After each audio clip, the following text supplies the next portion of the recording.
Welcome aboard, folks. I'm Stephen Malkowich, your captain on this adventure called Ship of Fools. I'm a fool. Lucky for you, I'm not sailing solo. Join me and a boatload of people, all just trying to make sense of this crazy world. It's a fabulous mess, and you're invited. Okay, well, welcome to Ship of Fools, where wit meets wisdom. I would like to welcome Manny Sobral, who has been on this podcast before, but I'm going to address an elephant in the room here, and that elephant is you're not in the Epstein files, are you? Not that I know of. I hope not. Okay. Okay. Because I actually found out there's an author that I read his book. His name's Peter Attia, and I liked his book, and I had as a guest some time ago a very, very good chiropractor, and we spent a lot of time talking about this guy, how great he was. Yeah. And now I actually literally just found out the other day that he's in it big. And a lot of people, a lot of people, and so I'm like, yeah. I don't roll in those circles, so you don't need to worry about me. Just thought it would be funny.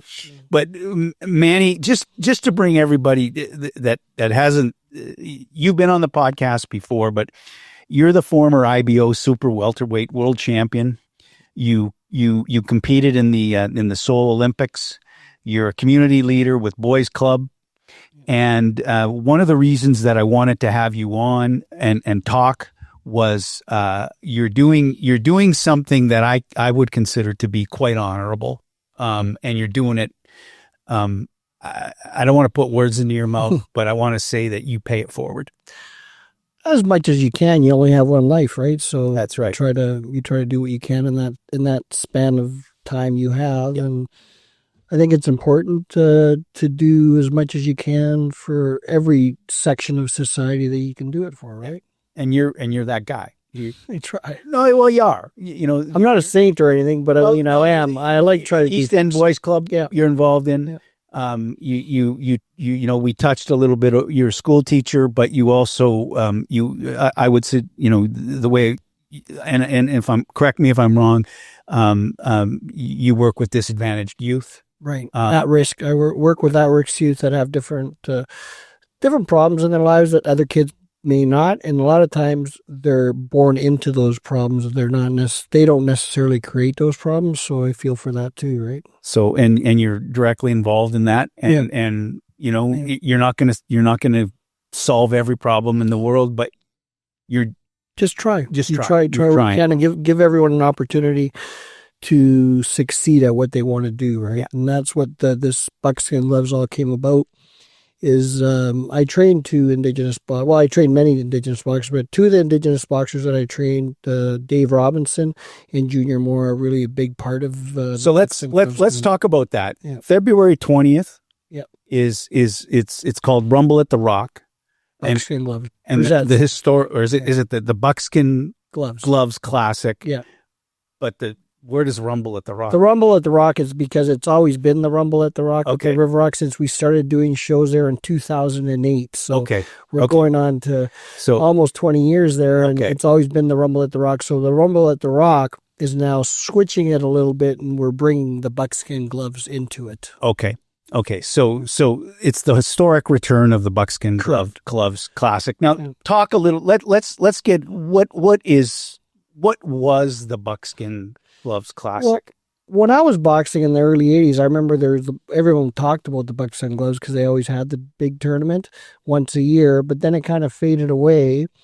And reading history of it and also talking to Dave Robinson about it, because Dave Robinson, he's got his doctorate degree from UBC, and he was a boxer, and he was also an alternate school student back in the day, and then he goes on to get his master's, or not his master's degree, then his doctorate degree from UBC. And so he's very intellectual, and he read up on it a lot. And the Buckskin Gloves actually started in North Vancouver in 1949 at a school. And residential school called the St. Paul's Residential School, started by the Grand Chief Paul, Andy Paul, his name was.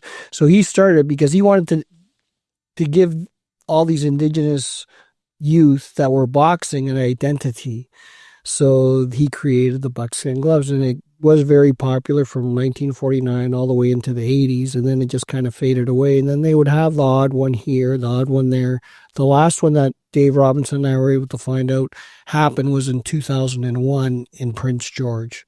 Okay. So, but it wasn't totally indigenous. It was, non-indigenous and indigenous. And but now what we're doing is we're making it like it was in the 40s, late 40s, and a total indigenous tournament. But we're starting with non-indigenous bouts. So we're including everyone the way society should be including everyone. So why is this why is this so important? Like the reinvigoration of the Buckskin Gloves Classic. I think it's important because every culture and every person needs to have sort of an identity and a way to feel good about themselves. And this is the perfect avenue to do it in the boxing ring. And so historically, the Buckskin Gloves have been an indigenous tournament, and that's what we're making it now, is the Buckskin Gloves. The 12 bouts that we have on the card are Buckskin Gloves, and then 3 bouts are non-Buckskin Glove bouts. So the 12 bouts, and eventually what we'd like to do is not just in North American indigenous boxers, but we'd like to include the world's indigenous boxers from New Zealand, from Brazil, from everywhere else in the world. So this is just a stepping stone to make this kind of an international event. So this is the first one since 2001. Yeah. Wow. So it's over 20 years. Over 20 years. So it's historical. It is historical. Yeah. It is historical. And for those who are watching and listening, I'm attending. Right on.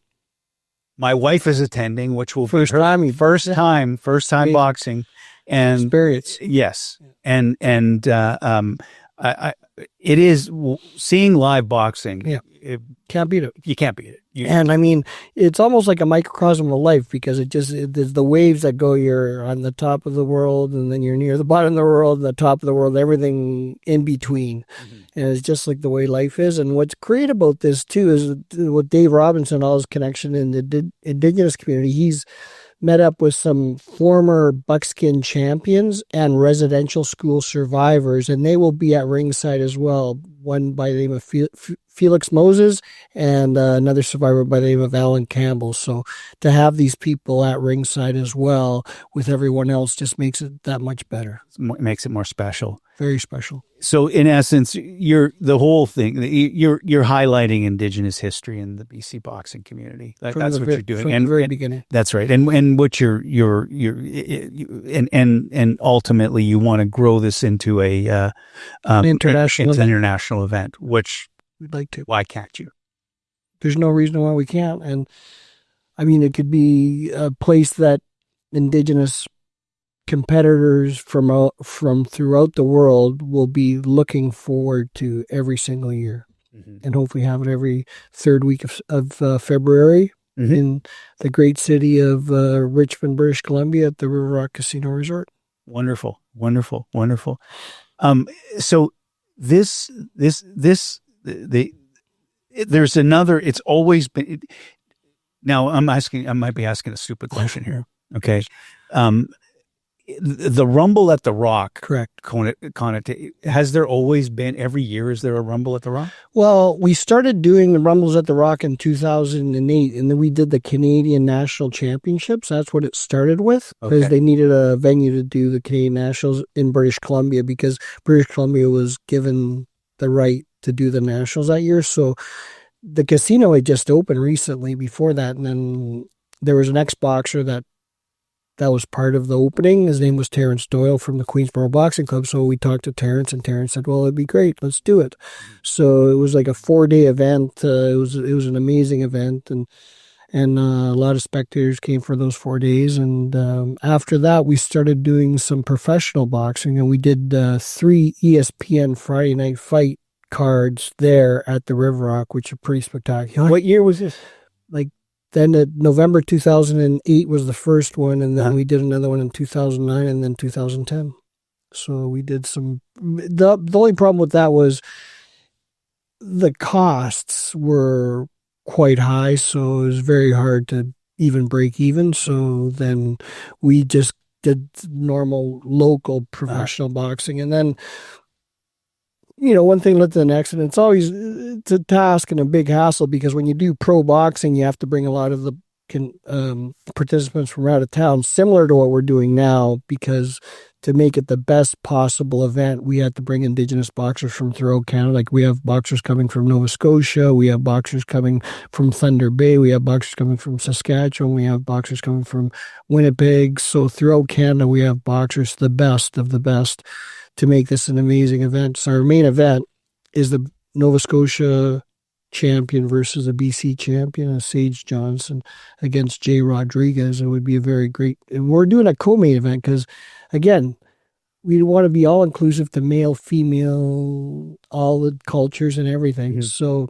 the co-main event is we have a female bout, the BC champion versus the Nova Scotia champion, until a female event, female boxing. The semi-main event is a female.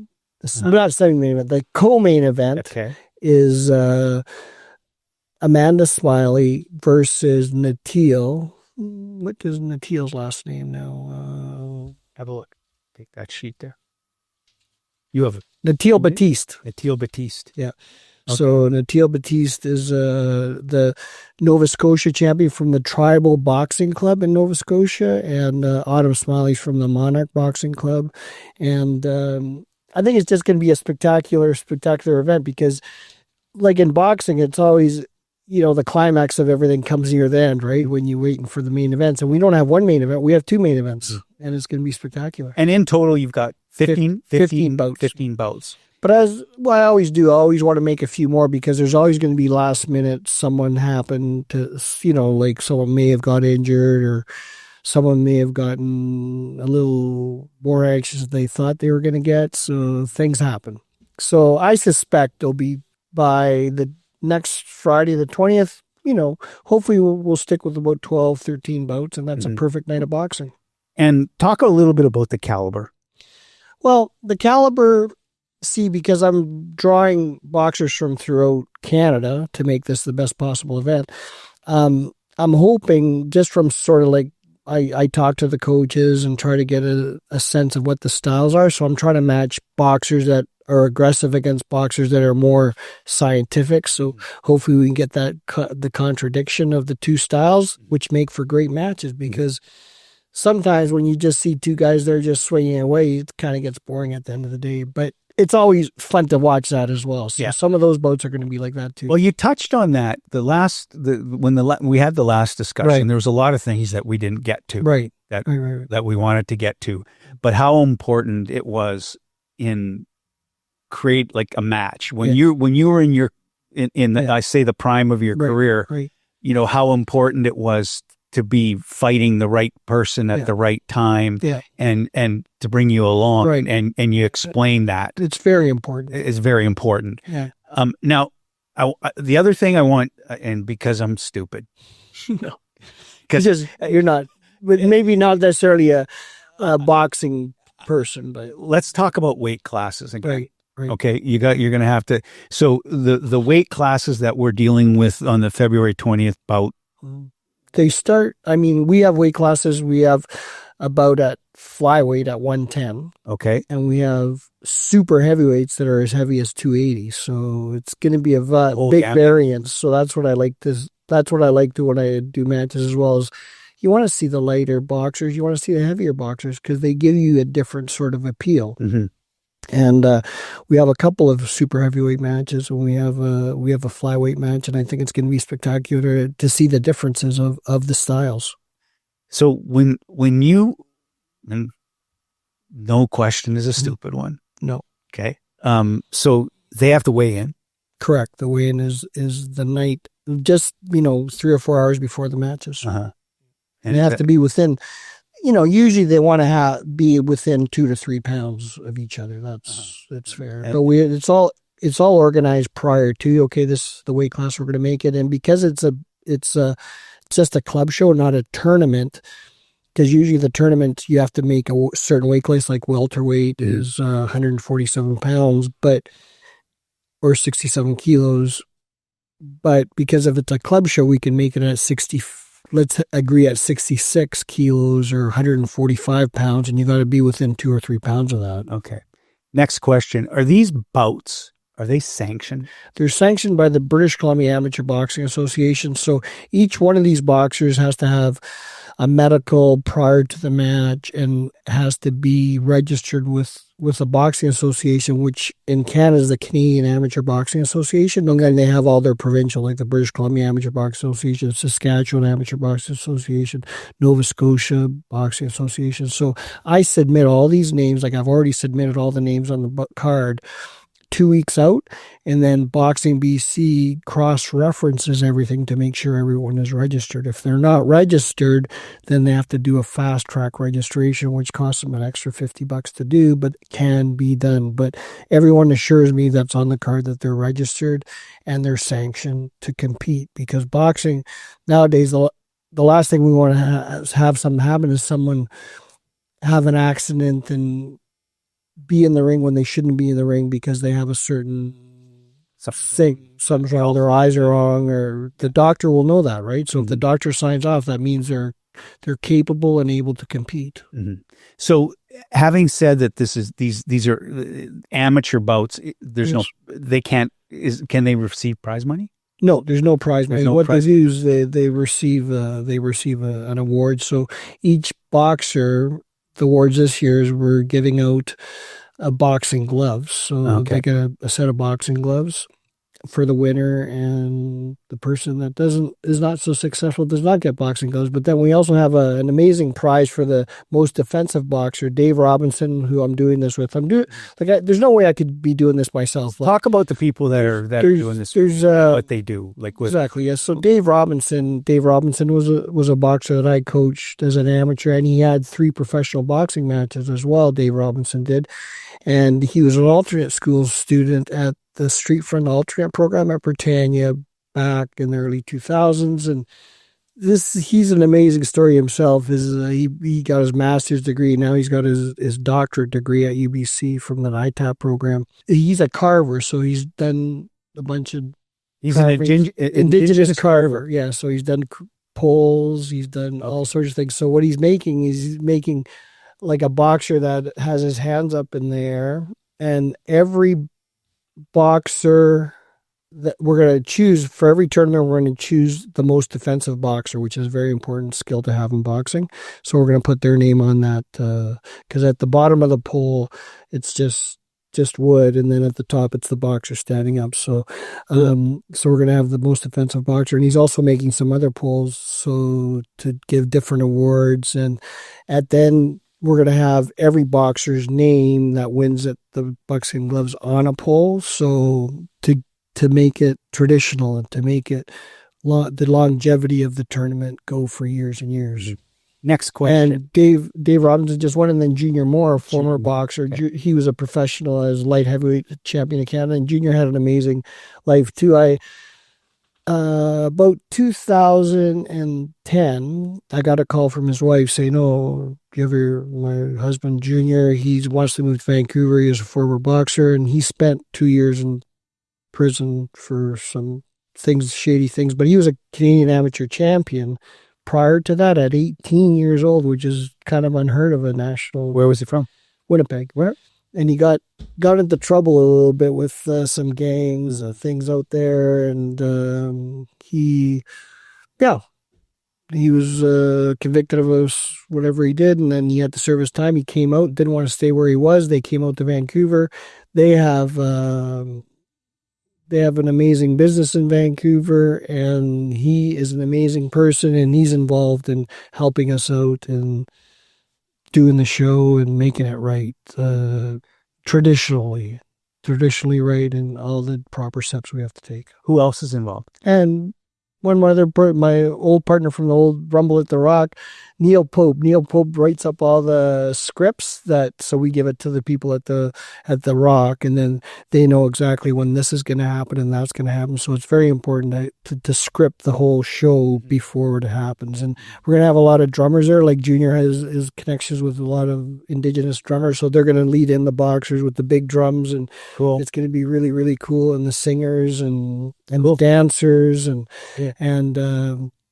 Dave Robinson has a connection with a lady that has Indigenous models, so they're going to be our ring people that do the signs with the rings and stuff. So it's going to be a very traditionally Indigenous night of boxing.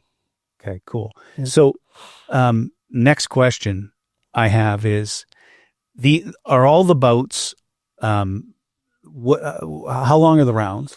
Well, the rounds are 2 minutes or 3 minutes long, depending on if they're open, meaning they've had more than 10 matches, or if they're novice, have had less than 10 matches. So less than 10 matches is 2 minute rounds. More than 10 matches is 3 minute rounds. And it's 3 rounds each bout. 3 rounds each bout. Okay. Now, next, I got a lot of questions it's good. for you, Manny. A lot of questions for you. Can this event, and has this event in the past, like I'm going to say, over the, was started, you said, in the 30s, 40s kind of thing. Has it acted as a stepping stone for some boxers to? Well, there has been. The one I know of is a boxer by the name of Glenn Quaxester that boxed at the Astoria Boxing Club. He won the Buckskin Gloves. He was Indigenous, and he represented Canada at, not sure what year it was. It was probably 1983 at a Pan American Games. I think it was in Venezuela, and the reason I know that is because I boxed with Glenn at the Astoria Boxing Club, and there's a lot of guys from the Astoria Boxing Club that competed, and again, like Dave Robinson would be a better guy to talk to because he knows more of the history of it than I do, but I know that, former champions like Felix Moses are going to be at the event, as is Alan Campbell. And it's great to have those people because they were both not just Buckskin champions, but they're also residential school survivors, which is a very important aspect of it. How strong is the boxing community here in the Lower Mainland? Like it ebbs and flows? It ebbs and flows, but I mean, boxing is one of those sports that isn't necessarily the top sport anywhere, but it's participated all over the world. Like, you don't see hockey in Africa. Yeah. But you see boxing. And it's pretty goddamn exciting even to watch on TV. Yeah. Like the last big bout that we watched was, the Mexican with the red hair fighting Terrence Crawford. Great. That was a great fight. Yeah. That was a great fight. And we, and watched. Canelo Alvarez, Yeah. And we watched, we watch boxing. Like, right. Even if Trisha doesn't like watching it, I'm watching. You're liking it. I'm liking it. And the last one was when that YouTube guy got that. Oh, Jake Paul, by Anthony Joshua. And what he's lucky. The he's lucky he didn't get killed. I know well, he got a broken jaw, but he does. But he's lucky he didn't get killed because he let up. Yeah. He let up. He could be. Anthony. What was it? He was a British guy. Yeah. Anthony, wasn't it Anthony? What's his name? Just muscular. Yeah. And he but that was, the thing, what aggravated me the most about that is that, you're a YouTube star. Right. Getting in, and I don't wish anybody to be hurt, but I was going, you better wake the fuck up. Yeah. Because he laid off on him. He could have killed him. I think he could have. He hurt him bad. But he hurt him bad. Yeah, he did. But he had no business being in the ring with that guy. And the thing is that the reason they had that fight in Florida is because that was the only boxing federation that would sanction that. Exactly. Yeah, I know that's crazy. It's crazy. Yeah. It is. And whatever. Because it's like a novice against a guy that's exactly true professional. Exactly. And he is lucky he didn't get some brain damage or something. Who knows? but it was also his company that what's that, Logan Roy, whatever this hell's name is. Paul's, yeah. Paul, but it was his promotion company Right. too that did it. Yeah. And it's just, and that makes a mockery of the sport. It does. We don't need that. You don't need that, but it's the way it is. Whatever. I mean, exactly. He saw an in. You got to give it to the two brothers, Jake Paul and his other brother, because, they saw an opportunity to exploit something so people will start watching them and looking at them because of the new money for it. Yeah, the new evolution of social media, right? So they got onto that platform early on, and they developed their own sort of brand. Yeah. And then that brand was being watched by a lot of people. So, I mean, you got to hand it to him to be doing that. Yeah, I do. But not, you can't say he's a boxer. No, he's no boxer. He's no boxer. Yeah. Disingenuous to say that he's a boxer.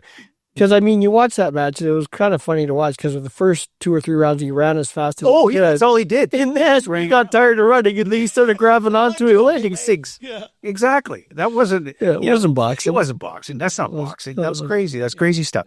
So, next question is: Are any of these bouts going to be streamed? We're not streaming them, but we have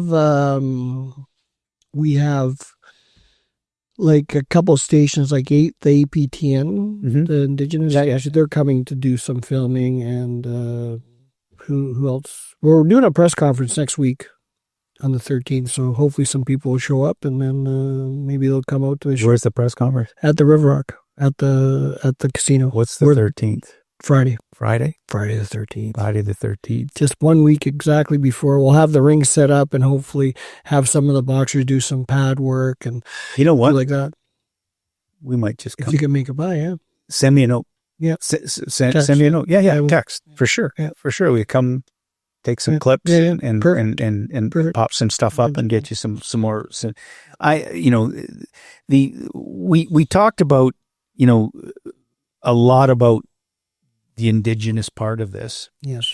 Which is very important. And that's really what we're trying to do is see if everyone can get to feeling good about themselves, it transfers over to everybody. Mm-hmm. And that's really the purpose of this. Because truly in boxing, very rarely do you see a boxer when the bout is over angry at the other person. They're usually just happy as heck that they got through it and everything else. So that's what this is going to create. And everyone's going to see this, that everyone's a human and everyone goes through struggles, ups and downs. And this just makes you a better person. And hopefully they go away with this and then it makes the entire society better, right? Yeah. I hear you.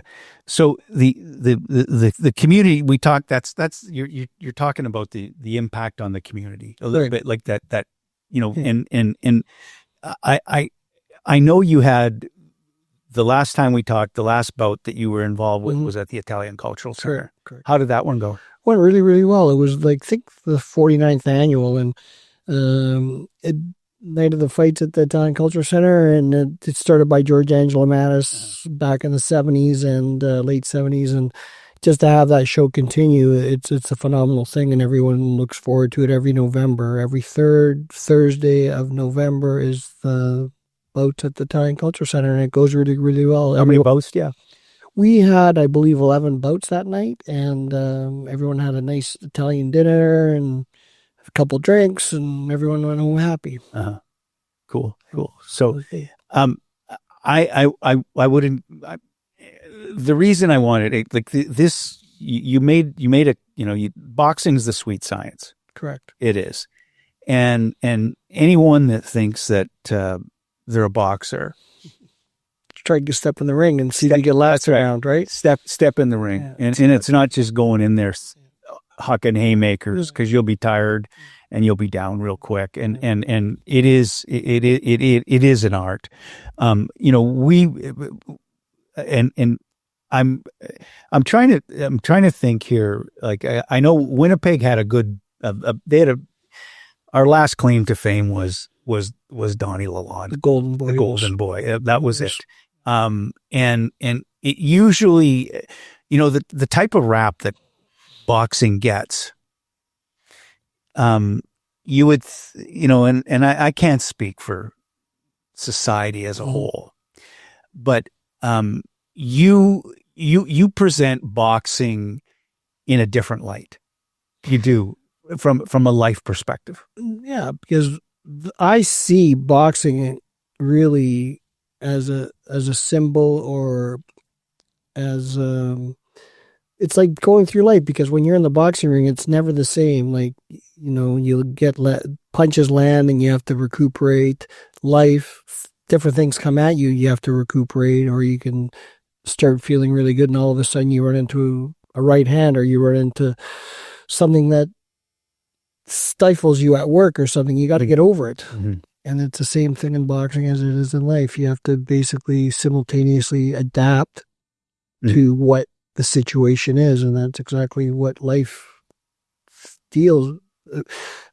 Life deals you different things as it comes by. So does a boxing match. So if you can deal with it in the ring, well, you can deal with it in life, right? And really in boxing, as in life, you can't necessarily control. Well, maybe when you're in the ring, you can control what happens to you. You try to, but you can't always. No, same in life. You can't. That's right. Everything. So you have to. It's how do you react to what happened to you and deal with it. And you have to be able to deal with that. That's right. You brought some box. Tell me the story about these gloves here. These gloves, yeah, they have quite the story, because Rival Boxing, the company that makes these gloves, it's one of the top manufacturers of boxing now, gloves and equipment. A good friend of mine by the name of Russ Amber started the company in the early 2000s, and Russ and I go back to the mid 80s. He worked my corner. Like, I think it was 1986. I boxed in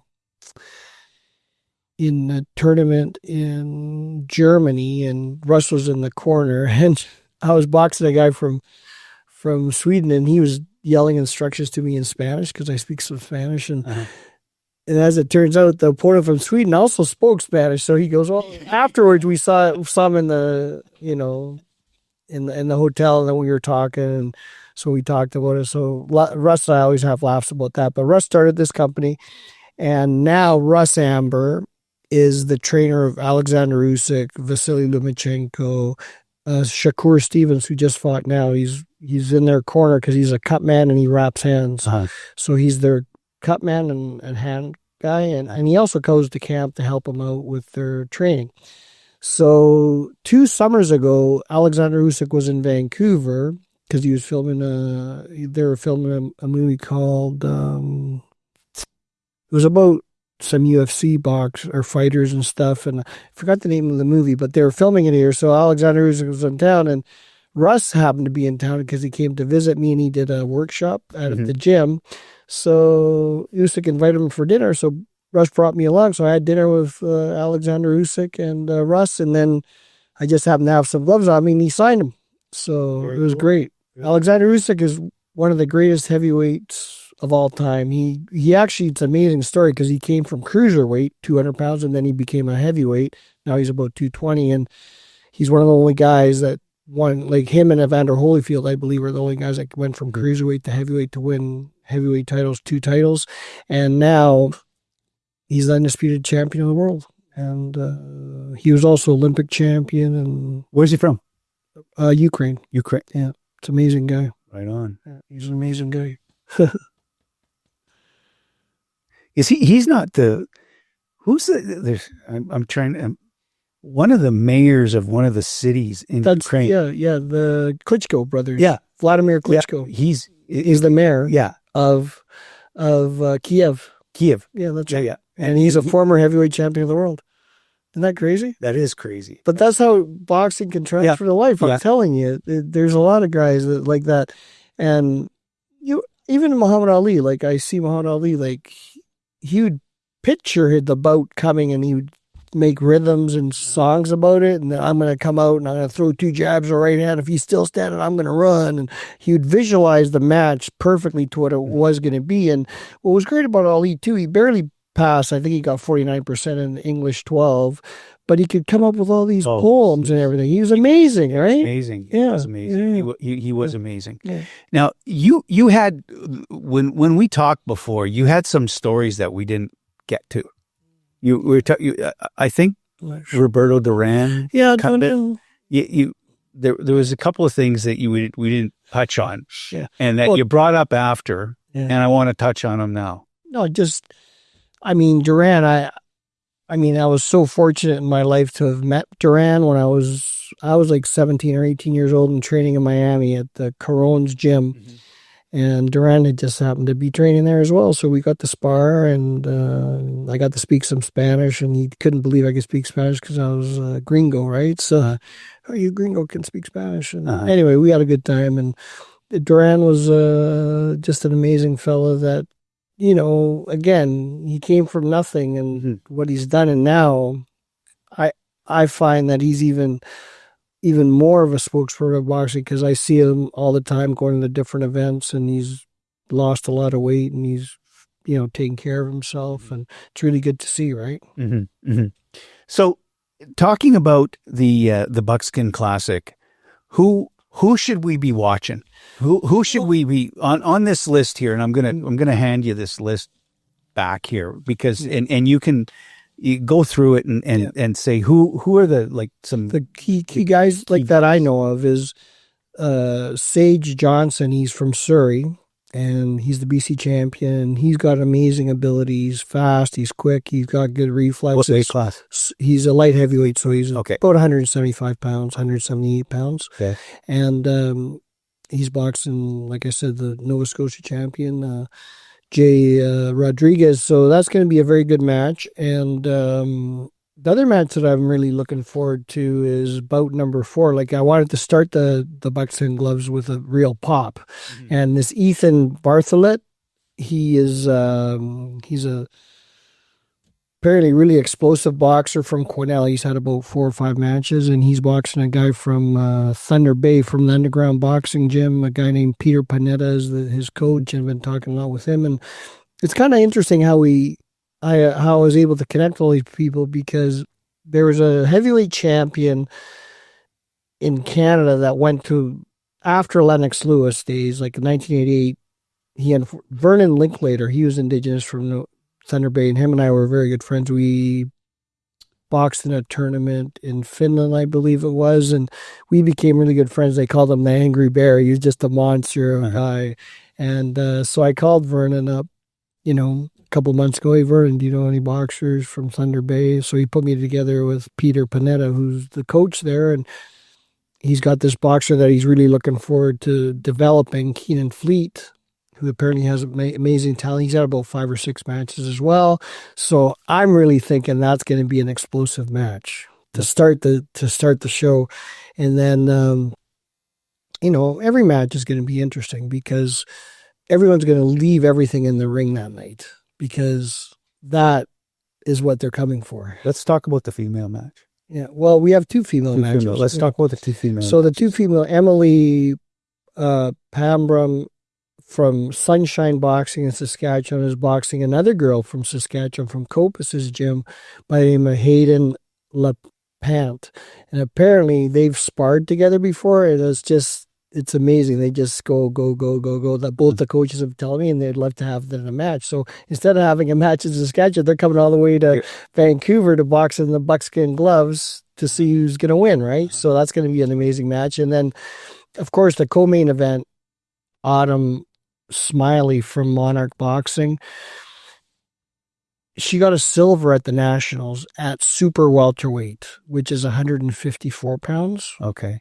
She's boxing the girl that got the silver medal at the Nationals at welterweight, 147. So she's coming up in weight, but she doesn't mind because she has a hard time making 147. So I'm really looking forward to that match too. So the number 2 girls from in Canada, which is kind of unprecedented to have 2 girls boxing that are both ranked 2 in Canada at different weight classes. That's going to be spectacular, because we got a girl that's coming up in weight that's probably going to be a little quicker than a girl that is a little heavier that might have a bit more punching power. So we're going to see the 2 make make it a real match in the ring. See who wins, the faster one or the stronger one. So I think those are the key ones. And I also, there's two boxers from the island, one from Nanaimo, one from Victoria. I was trying to get another super heavyweight, but it kind of became really difficult. So I had to match these two guys up. So they sort of know each other from the island. So who's going to be the best super heavy, the best Indigenous super heavyweight from the island? Tuava or Lachlan Guild. So that's going to be a very interesting match. But every match here has a bit of a story behind it. Are all the boxers Canadian? They're all Canadian except for the second match that we have on the card that is non-Buckskin Glove. A guy by the name of Jordy Tapia is boxing the Canadian champion Julian Agalakis. It's a Greek name. So anyway, from Monarch Boxing from Vancouver here. So that's going to be a very good match as well. So I've got it all covered. I think it's all covered. Everything's gonna go really good that night, and expecting a great night of boxing.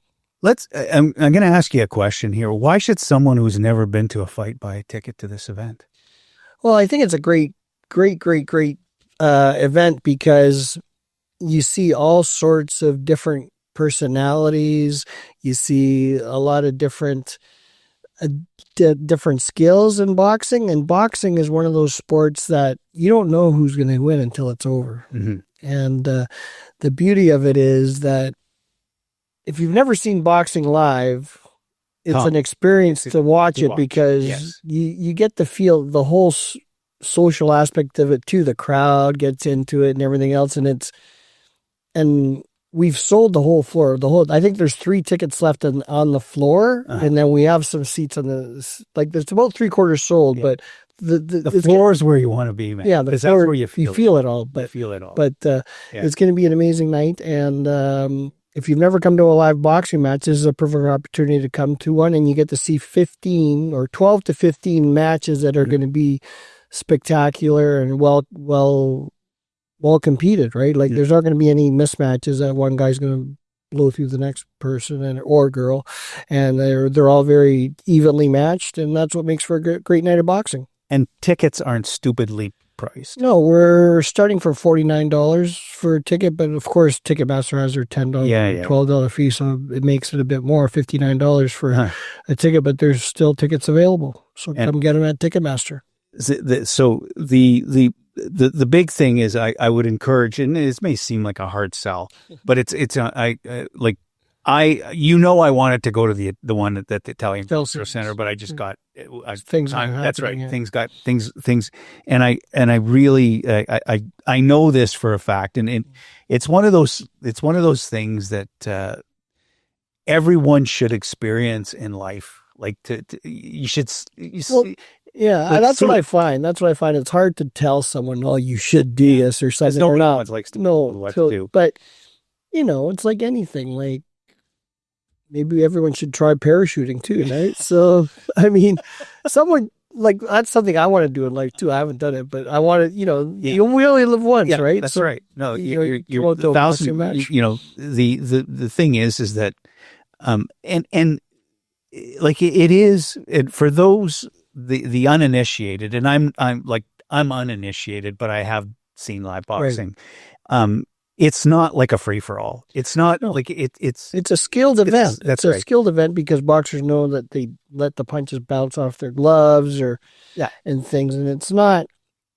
And also because there's a referee, if someone's getting unjustly beat up, they're going to intervene. It's over. It's over. Yeah. And that's the beauty of it, right? No one the end result is not to get someone hurt. The end result is to see who's got the better skill, who can block better, who can land more punches, and that's really what the game of boxing is, right? It's a chess match almost, right? And it's who can feint better and get the better angles and figure it out. And it must have been quite a task though, assembling the. It was and it wasn't. Like I send out a lot of emails now because it's good because I have an email database and then just get people to get back to you. But, after talking to the coaches and sort of getting a feel of what their boxer's like, or they tell me, and then like I've even ask coaches to talk to other coaches to make sure it's going to be even if I don't know it. So that's the best way, so no one gets hurt and there's no one-sided happenings, I think. So, and out of these matches that I've made, I think they're all very competitive and anyone could win. And that's the best thing you can do, is you don't want to know the outcome of anything, because that takes away from the excitement of it. That's true. That's true. That's true. I want to talk about, you're wearing a jacket, East End Boys Club. Yeah, the East End Boys Club. You're very involved with the East End Boys Club. Well, yeah, I've been involved with the East End Boys Club for, I gotta say, probably 15 years now with Jimmy Crescenzo. Jimmy Crescenzo was my drama teacher in 1981 or 82 at Templeton. And, you know, years later, we reconnect again, and he's doing the Boys Club. And I came in and spoke to the Boys Club one day and thought it was a great program. It helps kids, you know, like, it gives them a base to be where they're from, and everyone needs an identity. Sort of, we were talking about, you know, the Buckskin Gloves. It provides an identity for these boxers. Same with the Boys Club. It provides an identity that I'm involved in something, right? So, and there's kids from all sorts of walks of life, and that's what makes it beautiful. It's not just kids that are hard done by or kids that are wealthier. It's a mix of all the kids. You mix them all together, and then the cream rises to the top. And you are truly like, and I mean this, and it's not to blow sunshine up your ass, Manny, here is that you're pay it forward guy. Like you give back. Like you yeah. I try my best. I mean, I'm not you're not an angel. I'm not a saint or nothing like that. But you know, what else am I gonna do in life? What else are we gonna do in life? Like, you just gotta try to be involved and try to help people as you can, right? And you are, like, your pedigree though, like, and I reiterate this, you were an Olympic boxer, you boxed for Team Canada, you won a championship, you know, and you sloughed that off like that's the first time when we talked, you kind of you know, because the thing is, you can't live on your laurels, right? You gotta. I understand that, but that's still an accomplishment. Yeah, it is an accomplishment. But you know what the biggest accomplishment I think I remember being is, like, when I was like 12 or 11, 12 years old, I used to deliver the Vancouver Sun. I think I told you this. I went and got subscriptions, and you needed to get 125 subscriptions to get a trip to California. Well, I went to California like 3 or 4 times with the Vancouver Sun, because I was good at going up to the door and said, "Oh, you got to help me. If you sign up for the paper for 1 month, you can help me get a trip to California." And I got these 125 subscriptions. So I was always very goal oriented in life. And I've been lucky and fortunate to find things that I really liked, right? But again, you got to be out there to find these things. You can't be,